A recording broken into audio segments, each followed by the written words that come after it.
The best wrestling podcast made for wrestling fans, by wrestling fans, on the web today. I'm John. That's my cohort and commentary, Ashton. And this is our NXT review. And I gotta say, another fun episode of NXT. Again, I love that NXT has a sense of purpose both with the Dusty Rhodes Tag Team Classic and looking ahead with NXT TakeOver Toronto. And you really saw that on display tonight. I think we had, two Dusty Rhodes Tag Team Classic first round matches tonight because the first round was completed tonight. That rounded itself out. Now it's on to the second round.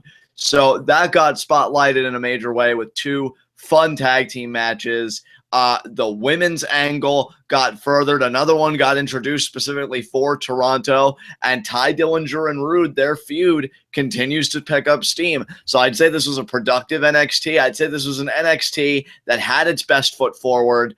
It's really hard to complain. It was just a good hour. Partner, what'd you think of it? Well, John, I got to tell you, I enjoyed NXT tonight, but I also was kind of, I want to say checked out because I wasn't necessarily checked out. Right. Is that NXT didn't do enough to hook me after what Lucha Underground did. Oh, yeah.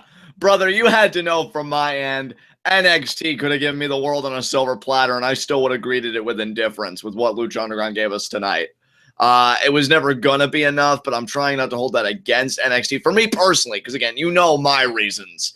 I know you're fairer-minded than I am in those circumstances, so for you to say it, I think it means a hell of a lot more. But, yeah, I think for what this NXT was, even given the environment that it ended up finding itself in, certainly wasn't bad. So what did you think about the stuff they touched on tonight?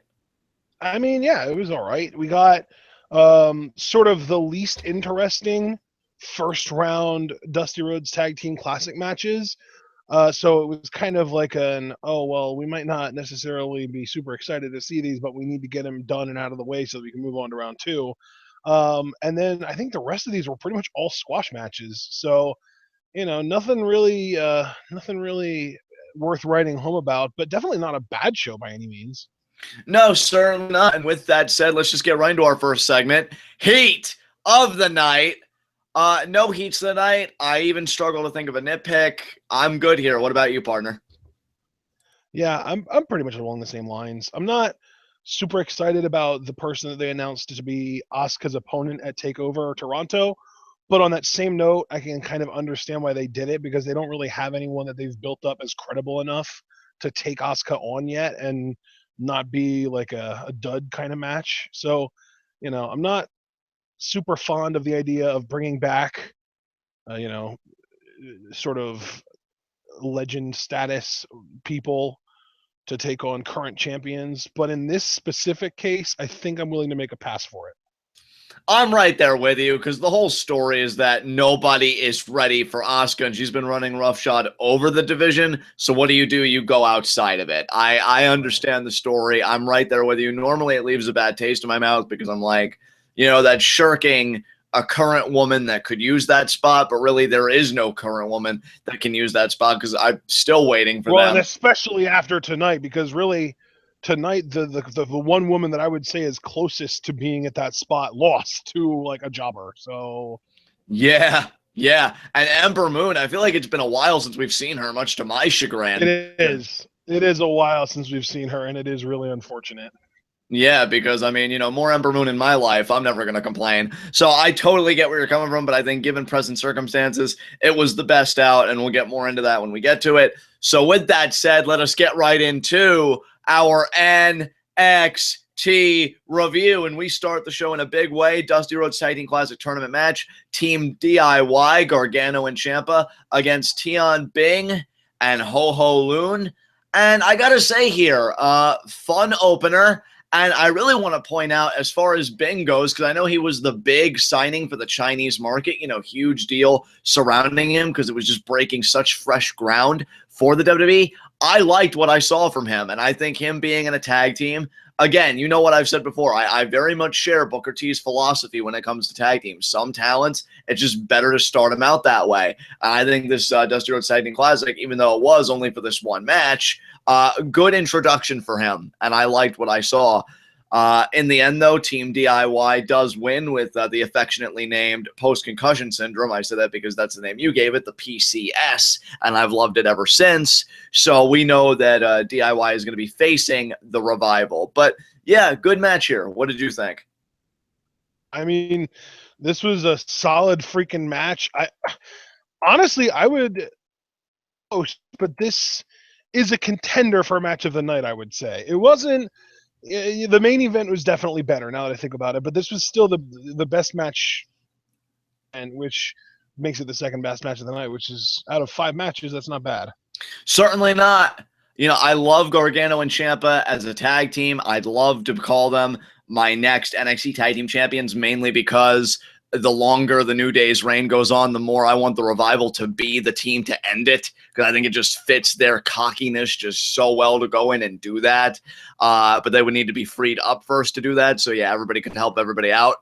But, yeah, fun match. Again, Bing, because I know they made such a big deal out of him, I can kind of breathe relief because from the little we saw of him, I'm like, okay, I like it, and I'd like to see what else they can do. He is definitely going to be a long-term project. I'm not deluding myself into thinking otherwise. And HoHo Loon, let me say this, because I know he got crapped on a lot for the Cruiserweight Classic, and you and I weren't nearly as harsh on him. You know, we liked him, and we thought it might have just been jitters. I thought he was good here, too. You know, I thought he really seemed comfortable out there, and I liked what both guys did. So, fun tag team match, but in the end, Team DIY wins. Not more sure you can say than that. So I'm out of stuff to say. If you have anything you want to add, we can move on. Yep. All right. Well, I mean, up next, we had an interview. Yes, interviewing the newly formed team of TJ Perkins and Kota Ibushi. They're in the main event tonight, taking on a pair of cruiserweights, Mustafa Ali and Lince Dorado. And this was relatively brief. Perkins did most of the talking. Ibushi basically just said that he is teaming with Perkins out of respect. And then at the end, Perkins was like, so what are you, like 90, 95? And he was like 99. So I guess that's like video game terms. Like they're trying to be like WWE 2K characters or something. Yeah, those are his stats, and I appreciate it. You know, sometimes, and I will say this because you and I have given our criticisms about the Raw Cruiserweight division. And if you guys were listening to Lucha Underground Live Reactions, which is a weird form to talk about it, but you never know what we're going to talk about on TwitWoW, I did mention I don't really like much about TJ Perkins. The best thing about him to me is the theme, and Asher went on record saying he doesn't like the theme either, so he could just completely reject TJ Perkins. But I will say, you know, with the video game references, sometimes I really groan because I'm like, man, does your arm like hurt from crowbarring that in so hard? But this actually worked. I liked it. It tied into the video game. It actually was a sensible reference because, you know, it's like, oh, he's OP. Why wouldn't I tag with him? You know, his stats are off the charts. So I liked it. Good promo, and it seems like it's going to be a good team. And just judging on the main event, I'd say, yeah, good pairing indeed. So good stuff. Yeah. All right. Well, then we had another interview, this time with Samoa Joe. And John, I'm going to let you take this one. Oh, dude. I mean, just great stuff here from Joe. Just the intensity that you and I are used to from him. Pretty much saying, I didn't come out to attack Shinsuke. I pretty much came out to, you know, survey the environment, see the kind of damage that I had caused, you know, because he had been wreaking havoc all these weeks prior. And he more or less says, you know, Shinsuke isn't the same man. He walks out with confidence, but what he's really doing is he's looking over his shoulder. He's nervous now because more or less he knows I am going to be the next NXT champion. I want Joe to get the belt back for a multitude of reasons, biggest being free Shinsuke up to do what he was born to do, and that's face the best in the world right now that WWE has in their possession. You know, he shouldn't be doing this. And Joe, it's such a shame because I feel like when he lost the belt the first time, his reign was really just getting off the ground. So I want to see him be the first ever 2-time NXT champion. He'd never shut the fuck up about it, and he shouldn't. And yeah, very straightforward promo. I liked how he didn't necessarily make a concession to Shinsuke, even though he's always been kind of backing up. He found a way to work it into the promo where it's like, no, I'm just surveying things, and I know I've got Shinsuke rattled. So great stuff from Joe as always. I thoroughly enjoyed this. Yeah, buddy. Joe's a beast, man. Joe's awesome. Yeah, absolutely, dude. I mean, we were talking earlier about Johnny Mundo and other guys like AJ Styles, all these guys having a great year. I think Joe's been having a great year too. Like, I just think about those guys, even if certain products on the whole have been kind of meh. I think about individual performers, both male and female, and I can't help but have a shit-eating grin because, the business has been kind to them. And Joe has just been doing some quality work, and this was no exception. Yeah. All right. So then we got our second match of the night, and this is where things kind of, went into questionable territory for me.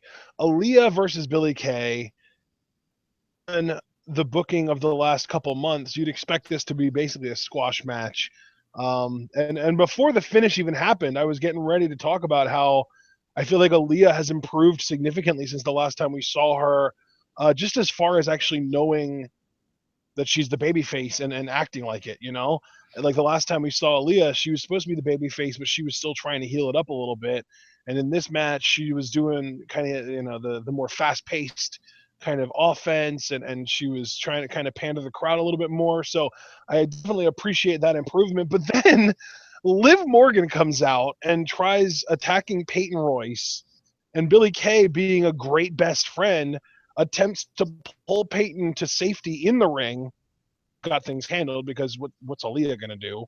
But then Aliyah rolls Billie up into a relatively tight cradle and gets a 3 count off of it. So Aliyah defeats Billie Kay.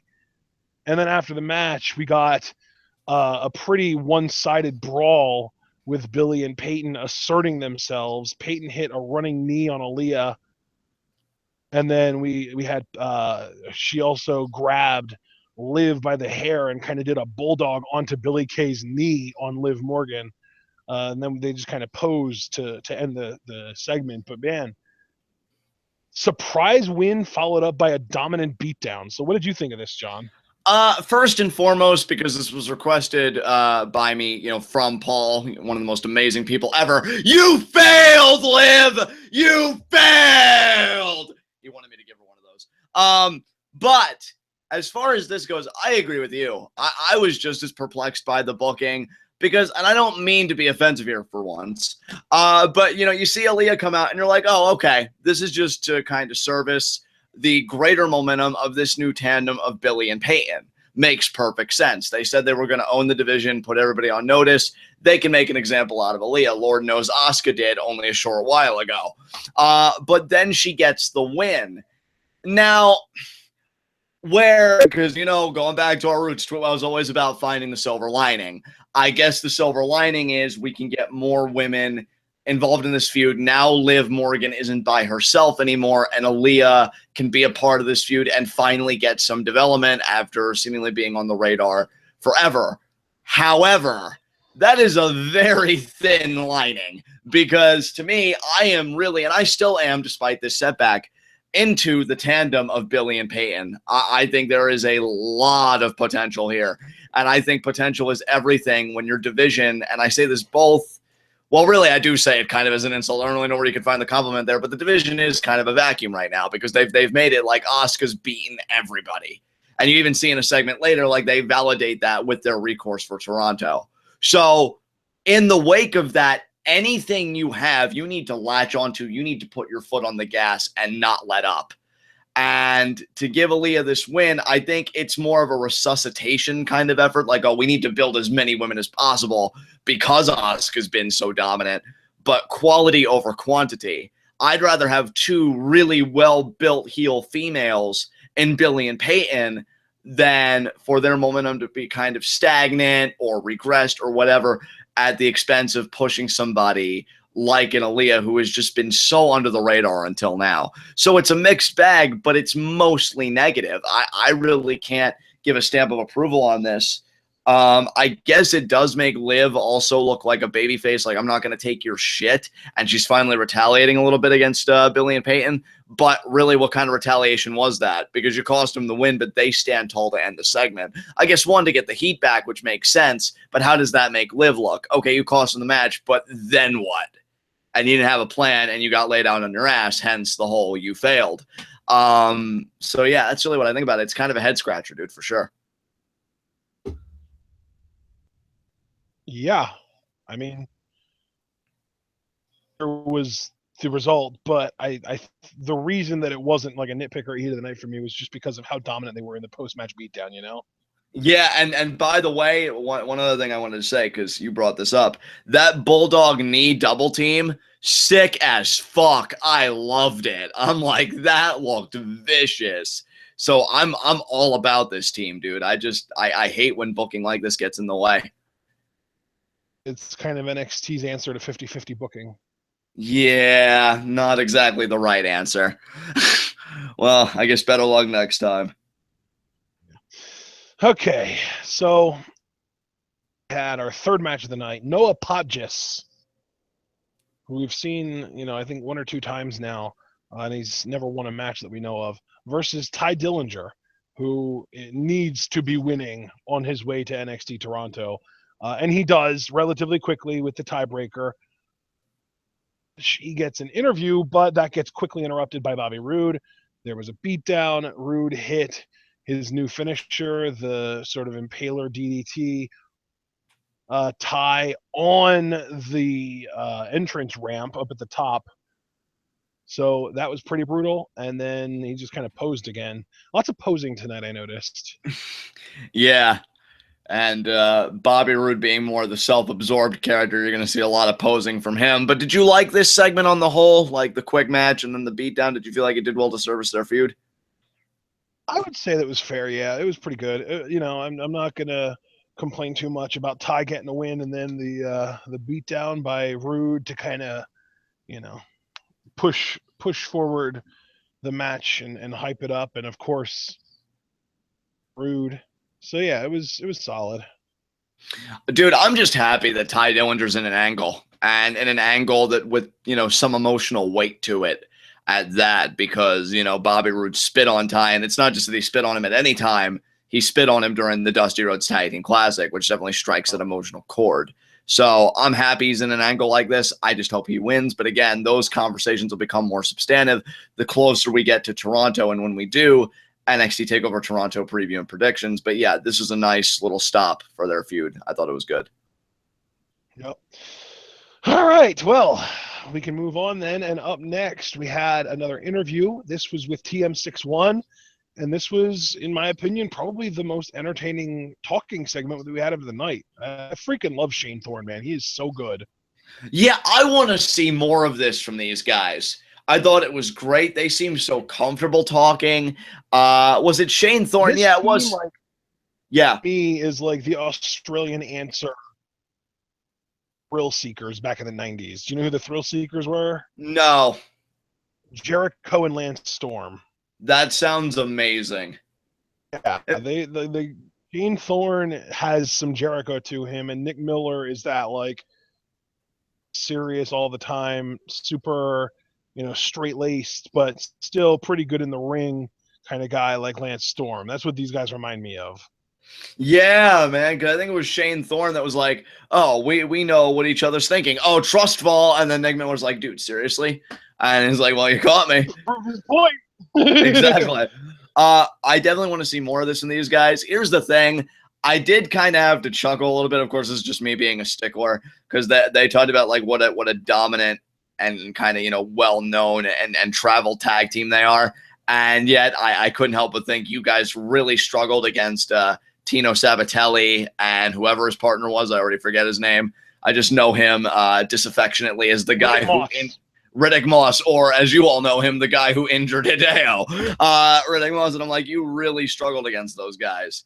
But I do want to see TM61 get on more of a roll and really get themselves in that conversation. I thought this was great. And I agree with you. I feel like this was definitely one of the more entertaining parts of the show for sure. So then we had our fourth match of the night. This was Thea Trinidad, formerly known in TNA as Rosita, versus Asuka. Really kind of a quick match. Yet again, we had kind of another squash here. We had our bookends for the night were those kind of, not really exciting, but got to get them done with Dusty Rhodes Tag Team Classic matches. And then all of the meat of this sandwich was interviews and squash matches. Yeah. I mean, Asuka made quick work Thea Trinidad here. I mean, the hip attack looked brutal. And then the ankle hook German suplex transitioning into that vicious-looking Fujiwara. I mean, it was done. And actually, this is one of my favorite Asuka matches, despite how brief it was, because, I mean, the chain wrestling was on point. It's like it was hold for hold for hold, and Asuka picked her apart. So, really dominant win for Asuka. That and then leg capture suplex was sick. Dude, oh my God. I'm like, damn, Asuka. We should already know by now, of course, that she is scary, but I feel like this match served as a reminder. And I'm like, yeah, this was a fun match for me. Not really much else to say beyond that, because in the post-match, of course, we had that announcement. Mickie James is going to be facing Asuka at NXT TakeOver Toronto. Mickie really tried to sell it, saying, you know, Asuka, I know you've beaten the best in NXT and, you know, this whole women's revolution, but I've beaten some of the greatest women's champions of all time, the same women that laid the foundation for you women to have this revolution. And she told William Regal to call the UN because it's going to be an international incident at Toronto. Funny thing is, I've been hearing everywhere this is originally supposed to be Trish until her husband got her pregnant, which I think in a lot of people's eyes makes him probably one of the best heels of 2016. Congratulations to Trish and her family, by the way. And I feel like it definitely would have had more punch if it was her, because, I mean, come on, it's Canada and it's Trish Stratus. But, you know, I am a fan of Mickie James. I do respect Mickie James. It should be a fun match. But I also agree with your earlier criticism to open the show in our Heat of the Night segment. I care more about what's in front of us. I care more about Billie Kay and Peyton Royce getting built up. I care more about Ember Moon finding her way back to Full Sail, because I don't know why they haven't used her in seemingly forever. You know, so that's where my mind is. But Mickie, you know what? Should be a fun match, and I know NXT likes to make their takeovers, you know, feel special, and I want to see what these two can do. So, I mean, you got me there, and should be fun. Absolutely. All right. Well, we know Mickie James is going to be Asuka's opponent at TakeOver Toronto. And up next, we had another interview. Like I said, meat of the NXT sandwich tonight was interviews and squash matches. The last interview of the night, though, was with the Authors of Pain, and specifically with Paul Ellering. Says he's got a plan, he's got a strategy, and the Authors of Pain are going to execute it. And then, you know, he kind of addresses the opponents. I forget, who are their opponents going to be in the next match? Oh, wait, no. I don't remember. No, it wasn't TMZ. Oh, you know what? It was No Way Jose and Swan. That's right, yeah, because he says Mr. Jose and Mr. Swan. But yeah, so he just kind of addresses them, but then he tells Akam, he's like, tell him, Akam, and he yells in like Umaga style, you know, gibberish. Right. And Razor does the same. And yeah, pretty by the books promo. Not much you can say here. I enjoy Paul Ellering. I'm enjoying the Authors of Pain. And Swan, I love you to death. And I'm just looking forward to what you're doing on Raw, because you ain't going any further here. So, yeah, good luck. Yeah. All right. So, final match of the night, Mustafa Ali and Lince Dorado versus Ibushi and Perkins. Really solid match. This was really good, I think. Really, I got to just point out, Mustafa Ali just stands out to me every time he's in the ring. He's so good. Lince Dorado does lucha better than just about anyone in WWE. I would say Grand Metalik and Kalisto are the two people that can kind of hang with Dorado as far as Lucha Libre goes. Right. Those guys are great. But let's be real, Ibushi stole this match. Oh, my God. Yeah. How much do you think it hurts WWE, bro, that Ibushi got away? Because, like, he's the one that got away. it's got to hurt him. It's got to. I really can't believe otherwise, because, you know, I think they really did want to give him the world, or at least the world according to how they would book a guy like that, which would probably be Cruiserweight Championship or this, that, or the other. And he just didn't want it. Like, he wants to make his name in Japan, which I have all the respect in the world for. But he comes in and he's a house of fire. The crowd's into it. Tom Phillips, when Ibushi initially like fires off those kicks, he's just like, oh my God. Like, you could really tell Corey and Tom were really getting into the physicality of the match towards the tail end. And yeah, Ibushi is he's a house of fire. He is just on another roll. I can't wait to see him back in New Japan because I'm guessing that is where he's going to end back up and see if he can really go all the way this time because, yeah, he's a freaking specimen. I love watching Ibushi go to work, and him and Perkins gelled really well. I got to love, though, and again, I was kind of laughing at myself, probably because I'm just in such a good mood, and when I'm in a good mood, I feel extra heelish towards certain things. You have Lince in there, who's just freaking brilliant. Everybody knows I love Lince Dorado. And he has TJ Perkins, scouted. He has that knee bar scouted. He even got a near pinfall attempt. And then Mustafa Ali is just like, oh, cool, bro. I got this. He tags in. And I think within a minute, he gets caught in that knee bar, and he taps out so quickly. And I'm like, well, Mustafa, way to really shit the bed on that one. You know what, though? I don't know if you paid attention to this, but he wasn't tapping until Perkins crossed the leg over and hooked that in. That is true. That is true. Yeah, it took Perkins really cinching it in tight for Ali to give it up. And, yeah, really fun tag team match. Round 2 seems like it's going to be very promising because now these guys, Ibushi and Perkins, are facing Sanity next week. And Team DIY, Gargano and Ciampa, are facing the Revival, I'm assuming, also next week, although I'm not sure. I don't know, but I feel really, really bad for Ibushi and Perkins. Yeah, man. You just got to wonder who's going to eat the pin in that. I'm assuming Ibushi since he's not the Cruiserweight champion, but you never know. Yeah, it's funny because coming into this tournament, I was 100% sold that Ibushi and Itami were going to be the ones that get to the finals only to lose to the Authors of Pain. And I think that might have been their original plan, but a lot like the CWC, where I was convinced that the original plan was for Zack Sabre Jr. to win. Plans change, and there is a possibility that the finals, and because of the finals, then the tournament overall won't be as good as it could have been. Right. Yeah. And that's a legitimate concern, and one I think we're already kind of seeing fall into place just with Hideo Itami being injured. But, Ibushi and Perkins trying to make it work. They even dabbed together to end it, which is kind of a cool visual, admittedly. The crowd popped for it. And that's another episode of NXT in the book. So unless there's anything else you want to say about this main event, I'm good. We can move on to our next segment. Oh, buddy. All right. High spots and low shots. God, I hate to do it, but I'm going to say my low shot's Billie Kay. I mean, yeah, they did a vicious beatdown to end it, but she lost to Aliyah. I mean, that's bad. So I know she'll get it back. Pretty bad. I know she'll get it back. And again, it's not even a full oh, you failed, Billie, 1, because I love her too much, and 2, I mean, that beatdown, though, they whooped that ass. But a loss is a loss, and I feel like I've held it against people in the past, even when they do get their heat back. Going to be no different here. Billie Kay is my low shot.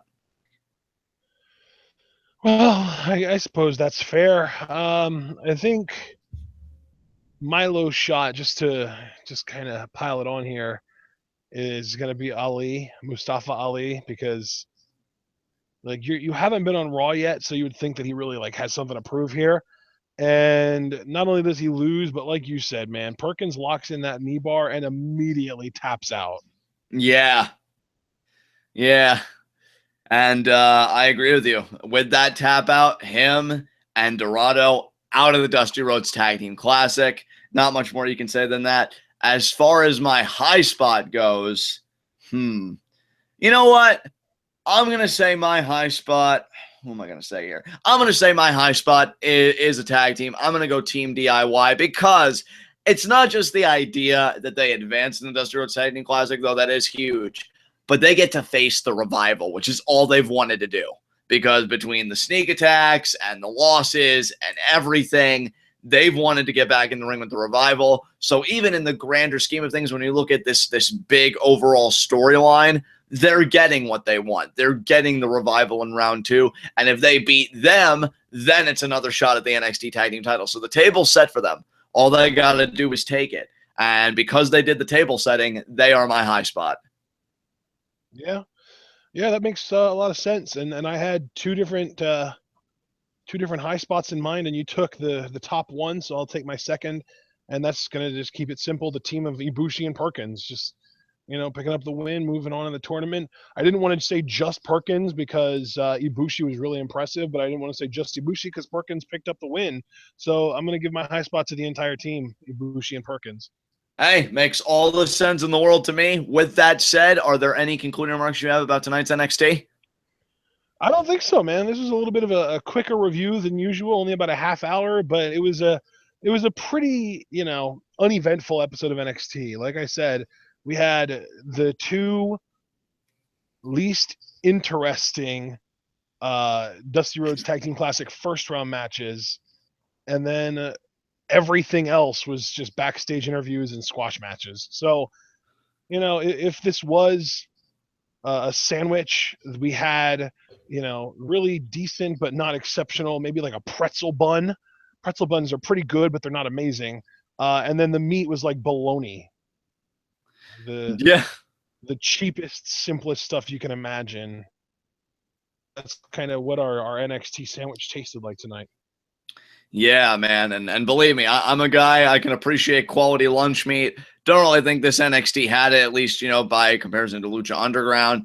But still, a fun hour that coasted by. Really, again, set the table, set the scenery for round 2 of the Dusty Rhodes Tag Team Classic. So with that said, this has been NXT. This has been TWitWoW, the best wrestling podcast made for wrestling fans, by wrestling fans, on the web today. I'm John. That's my cohort and commentary, Ashton. Guys, be sure to comment, subscribe, and like the video. The more likes this video gets, the more likely we are to be the #1 result for NXT reviews on YouTube. And when you do it the best, #1 is the only place to be. So be sure to leave that like. Fuck up YouTube's algorithm.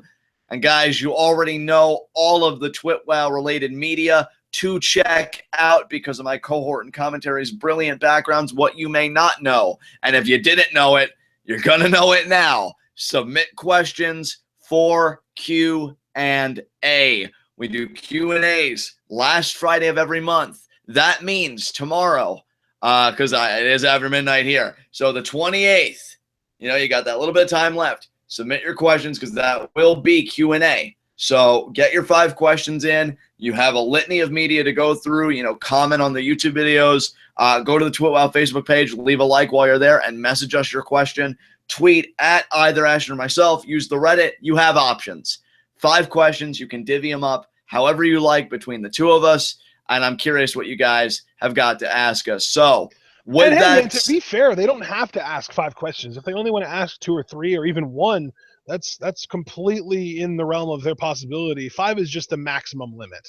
Yes, 5 is the maximum limit, but of course it can be whatever number of questions you want within that limit. And again, you can divvy them up however you like. But guys, even before that, we still have content coming for you. A very productive week for TWitWoW because tomorrow it is going to be Hell in a Cell preview and predictions. I've got quite a bit to say on this show. I'm sure my cohort and commentary does as well. So that's going to be one where you're going to want to take a comfortable seat and just listen to us talk about the latest Raw pay-per-view on the horizon. Then, of course, Q&A this Friday. That should be a lot of fun. And then Sunday, it's Hell in a Cell live reactions and then Hell in a Cell pay-per-view review. So stacked week for your inbox, for all of you TWitWoW fans. So until then, guys, tune in and peace out.